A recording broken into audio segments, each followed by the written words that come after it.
Hello, and great talk from Anchorage. Thank you so much, SCB10X. I'm excited for this discussion on NFTs and gaming. Blockchain gaming industry is one to be watching. Let me start off by introducing myself. I am Ashton Addison, host of the Crypto Coin Show on YouTube and broadcaster on Reuters Insider Financial Network and Refinitiv TV, with our channel growing to almost over 800 interviews. We've had some interesting interviews in the blockchain gaming space, and I think none more interesting than this discussion we're having coming up with Kieran Warwick of Illuvium. Kieran, great to see you here, and welcome. Thanks for having me, Ashton. Really good to be here. Yeah, I'm really excited to dive into Illuvium's RPG NFT-based gaming platform that you're coming out with. It really does look like, from what I've seen so far, as one of the most hyped up games of the year that I'm excited for. I would love for you to just kick it off for us before we dive into the intricacies of NFT and DeFi and how that all incorporates, with just a quick snapshot and an overview of Illuvium and what makes it stand out as an amazing game. Yeah, so at its heart, what we're trying to achieve here is building a AAA quality game, and the first of its kind on blockchain. And so essentially what Illuvium is, it's an open world RPG. It's very similar to the likes of Pokemon. And then we also couple it with an auto battler as well. So if you're a collector, there's something for you. If you're into more strategy and battling, then there's something for you as well.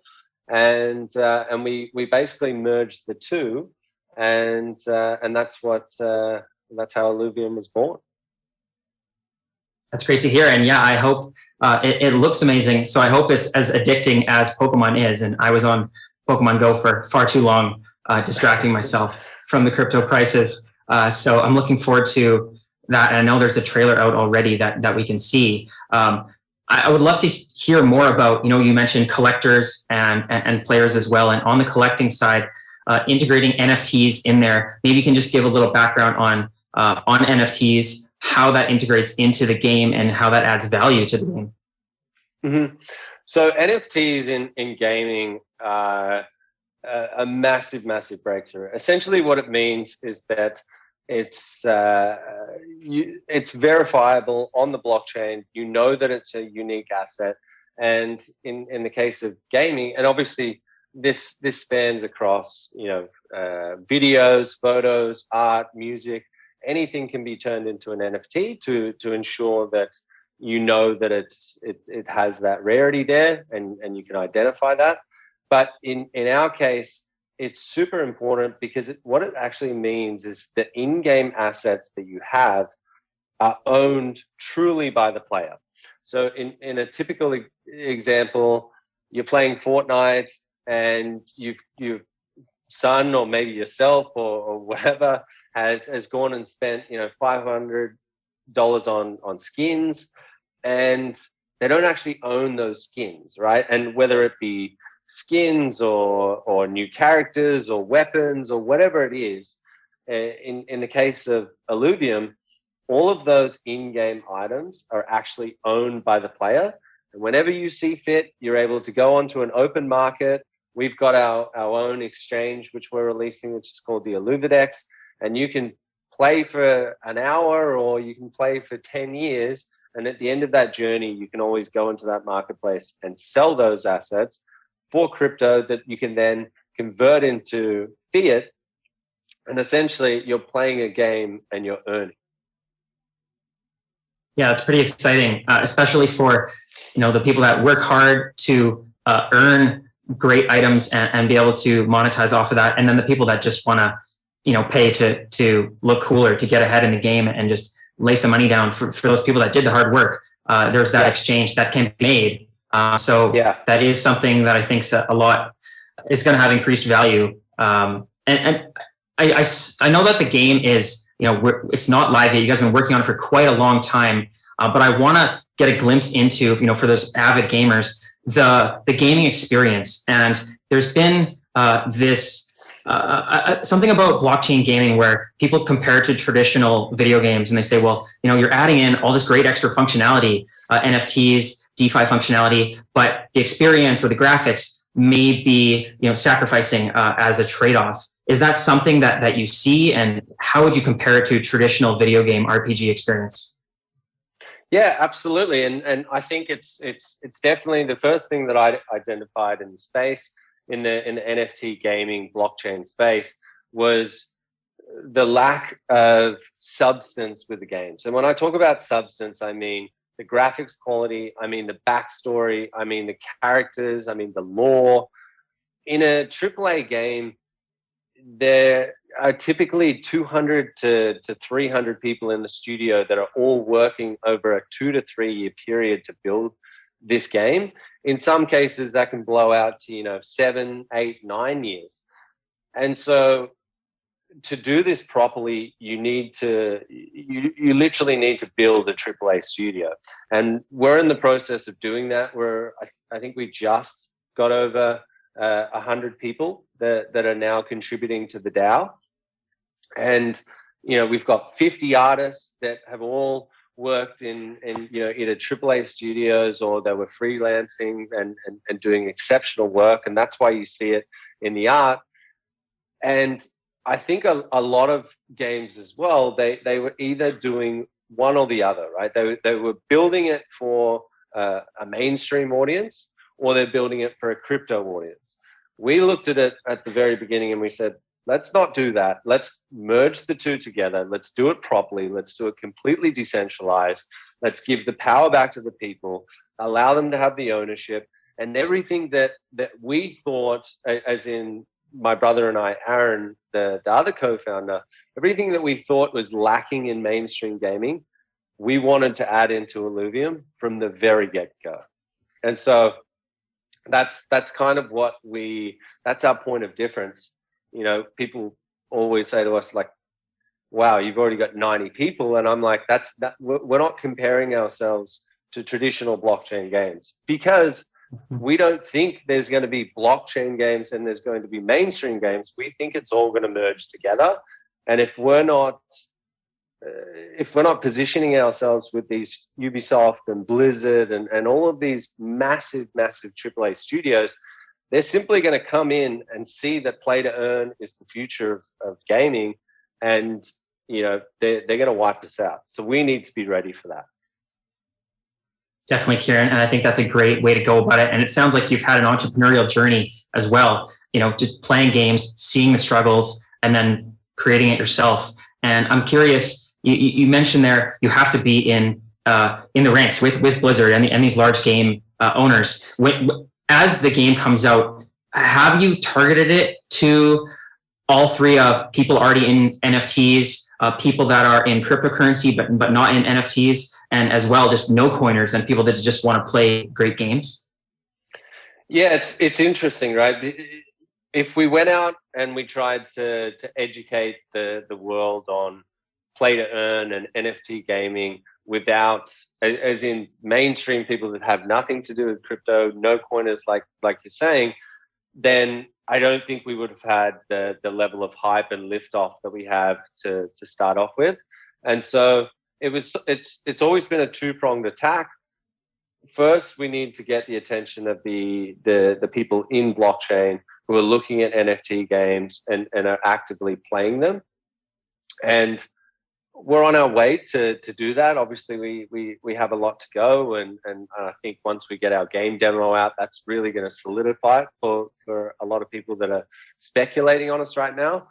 But then, well and truly, we will be switching over to going after mainstream people, mainstream gamers who I believe would have come into this space already, purely because play to earn is just way too appealing. For developing countries, you can literally earn more than your minimum wage, and if you're going out there and you're laboring all day long, or you can sit down and play a video game, chances are you're going to want to play the video game if you're earning as much money. And so for us, we need to.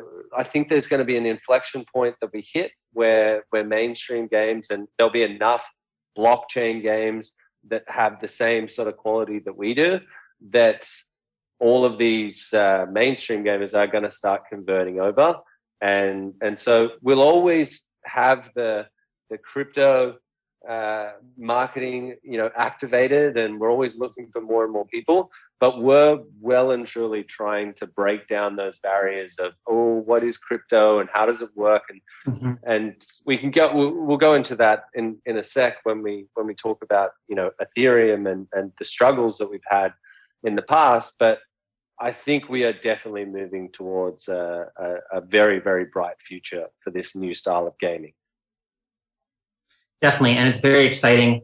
And it's great to hear that your team already has almost 100 people working on it. And I know that you're continually expanding the community. You mentioned there that they're joining the DAO. And I don't think a lot of viewers realize already that Illuvium is a DAO, and you're looking at building this into a fully decentralized game where anybody can contribute. And I'd love for you to just explain more about how the DAO works in Illuvium and the Illuvinati Council. Sure. So essentially, the way that we've set it up is very similar to the synthetics governance, in that we have basically allowed any token holder of ILV to vote in, and we do epochs of 3 months at a time.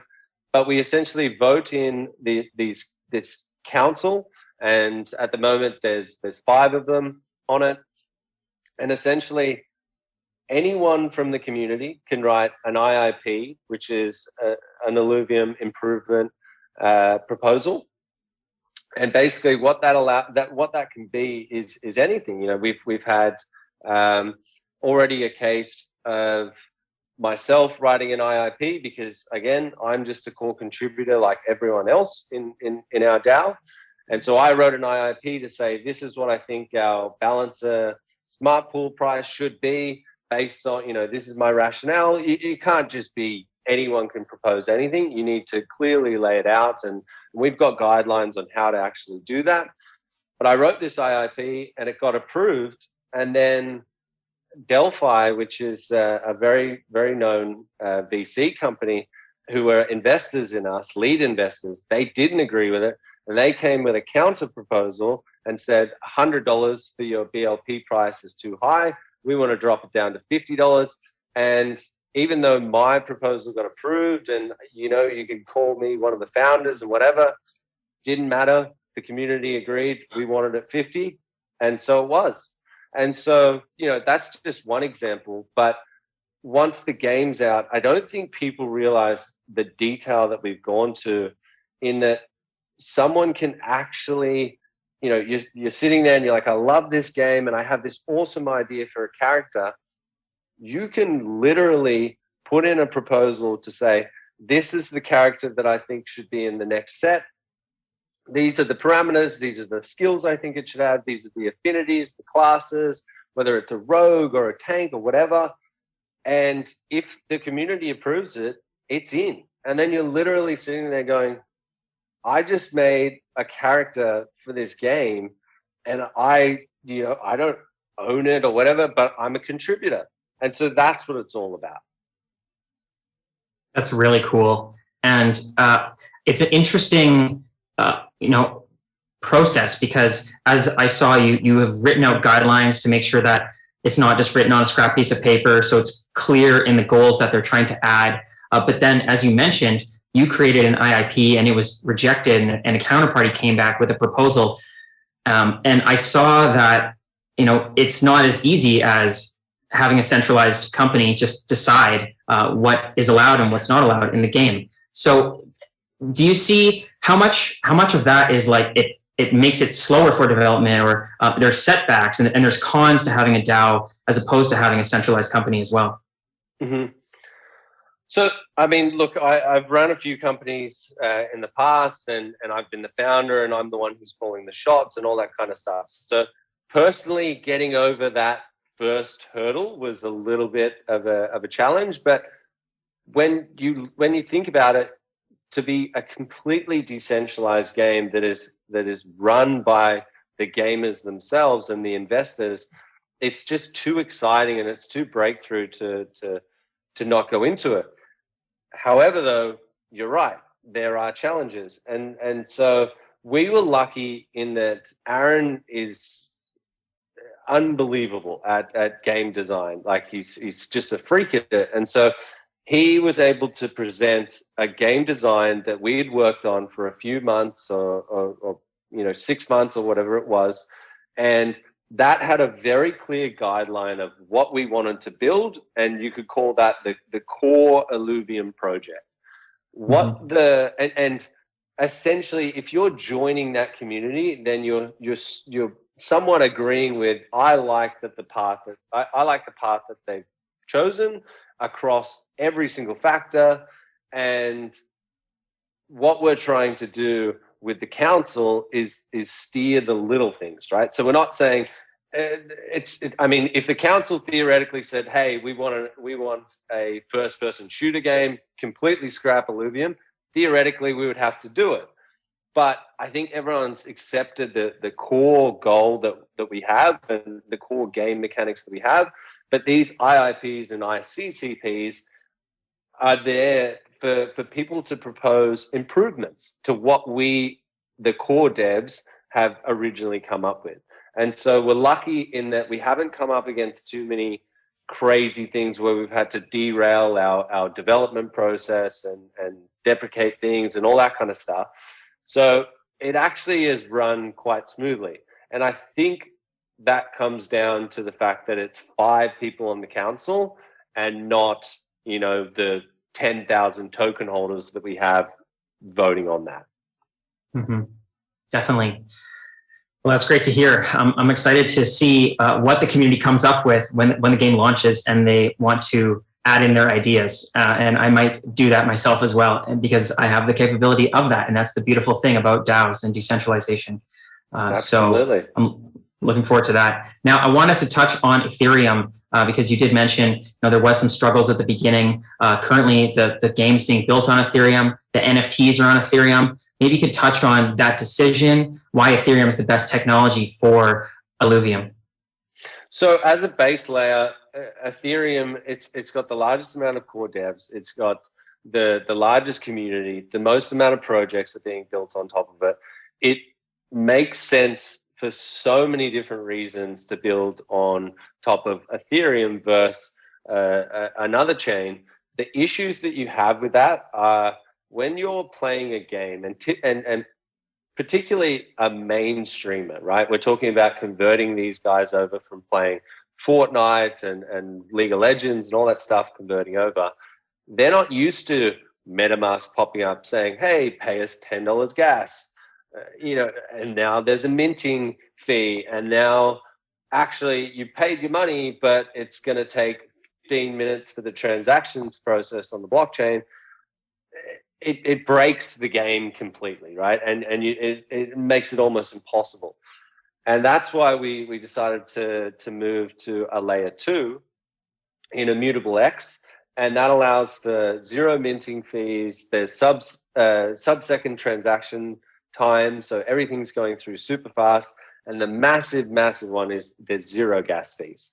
So when you're trying to attempt to get these guys over, with that seamless process of things working in the game, you're not putting up blocker after blocker after blocker that eventually someone goes, I'm over this. I'm going back to where I feel most comfortable. Definitely. And I'm guessing that you considered technical barriers to entry for people that aren't in blockchain and try to not overburden them with, trying to learn the 101 of blockchain. They just want to accept a signature or something on MetaMask and realize that, hey, there may be real money involved in this, but you're actually making money as well if you are playing to earn and building a reputation and building items and NFTs. Mm-hmm. Mm-hmm. Mm-hmm. And it's interesting as well because we actually have a free to play element of the game. And so which theoretically blends into still playing to earn, because this free-to-play element is designed to, right now there's a couple of games out there that have these huge barriers to entry where it's like $1,400 or $2,000 just to start playing because you need to buy these assets. We've gone a different direction, and we're basically saying if you put your blood, sweat, and tears into this game for hours and hours and hours, you can slowly build up the level of your alluvials to get to a point where you can capture something that does have value, and then all of a sudden your hard-earned hours are now paying off. And so yeah, so that's what we've gone with to really increase the adoption rate of people coming over from mainstream. Yeah, I think that's a great way of going about it. And I'm sure there's lots of people that would just love to try it for free, and then you get them hooked with either the graphics or the NFTs. And I was looking on the marketplaces. There already are NFTs available, and I'm curious on how that worked. Did the Illuvium Foundation create NFTs and release them, or was there airdrops and then they're tradable on the secondary marketplace after, or? Yeah, so we decided it was a little bit of a marketing exercise. I was trying to work out how are we going to partner up with other protocols, right? Because the lowest hanging fruit is that we have, millions of people that are already utilizing DeFi protocols, and we had the ability to mint NFTs, but we didn't. One thing that we have been absolutely adamant on is that we aren't going to release a single NFT that's usable in game, as in a character NFT in game, because too many games go out there and they say, hey, buy our packs and you get like $20 million in sales, and all it encourages is just whales to come in and buy it up. We want a completely fair launch. And so with that, it's kind of like, okay, now what do? We don't have that, but what we can do is we can mint NFTs. We can partner up with, and we've partnered up with some huge protocols in Sushi, Synthetics, there was Barnbridge, and a bunch of other really, really big protocols. And what we've called them is cosplay promo NFTs. So you can't actually use them in game, but if you think about them like almost like the promo Pokemon cards that they used to give out at like the conferences and stuff like that, you couldn't actually use them, but they now 22 years on or whatever it is are the most rare because you can't actually get it in the game. You can't actually buy it in a card pack. So these NFTs that you're seeing circulating, really, really cool artwork. I believe that, once the game's out, these things are going to be very, very sought after. I think that's a great way of going about it. And I did see that they were getting bought up like wildfire, but I'm also very excited to actually see the in-character NFTs and what's in stock for when the game does come out. And I was reading into the fact that the players can get revenue from the game and through the ILV tokens. I'm guessing that's how it's integrated as well. And I know that you have a 2-tier token system with ILV and sILV. Can you talk about the tokens when the game comes out? How does that interact with the game, and how can it be monetized from the player's perspective? Sure. So we basically have, there's 10 million ILV tokens in circulation. And the way that we've done it is, or the way that we've set it up is, when you're staking, you earn additional ILV, but you also have the option to claim that not as ILV and as sILV. And the key difference is that sILV can be used in-game to purchase things. And so it's a way for people who are staking to essentially have some kind of value that they can use immediately, because in our ILV, the way that our protocol works with our staking, the rewards are locked for a 12-month period. So we didn't want people to say like, oh, I've got all this ILV, but I can't use it. And it's actually super beneficial to the total ecosystem, because anytime someone claims sILV, it removes one ILV from the circulating supply, essentially. So if every single person took we've got 3 million in 3 million ILV in rewards to be issued over the next 3 years. If every single person claimed those as sILV, our circulating supply at the end of the 3 years wouldn't be 10 million, it would be 7 million. And so obviously less coins circulating, theoretically higher price. And so that's the way that we've done that. And but if you don't want to use sILV, the in-game currency is ETH. Very, very simple. Great. Thank you so much for that explanation, Kieran. And we do only have a few minutes left. And I want to touch on this because I'm sure people are curious to know more about the game launch. And, you know, nothing's ever concrete. I know your team's working hard. But can you talk about the tentative release for the beta where the players can actually get in and start playing the game? Mm-hmm. So the first thing that we're looking to release is the game demo. That well and truly has been the thing that people are certainly in our community are waiting for. And I think there's a lot of people on the fence that are saying like, okay, the graphics look great and these little animation GIFs look great, but show us what it actually does. And so that's our main focus right now. But ideally, we're looking to get the game in the public. Obviously, there's going to be an alpha earlier, but the game in public's hands by the end of the year. We want, and it'll be an open beta. It'll be connected to the blockchain. You'll be able to actually own these assets, all of that kind of stuff. But end of the year is what we're gunning for. But again, it's a very, very aggressive timeline. Probably a little bit of inexperience on my side for going out with such an aggressive date. But you know, we're building the team and we've got the right people to do it. So yeah. Definitely. Well, I'm excited for that. And I did see in your Discord, there's already over 33,000 people. And I'm guessing that they're already getting involved. And there are ways to get involved right now. There are the NFTs, and is it the staking that's live, or what are the other ways that the viewers can get involved? So we always are doing giveaways and stuff. The cosplays that I was talking about with in partnership with like Chainlink and Sushi and stuff, they're always available, but to people in our Discord. So if you go in there, that's where you're going to have the chance to win one of these, you know, potentially super valuable NFTs. And we're literally doing them all the time. I think we had like 3 last week that we were doing.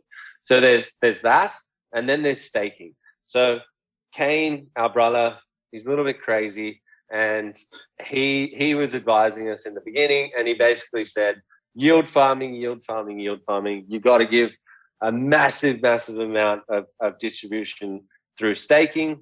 And so 30% of our token can literally be farmed by either an ILV, just staking purely ILV as a single asset, or ILV/ETH.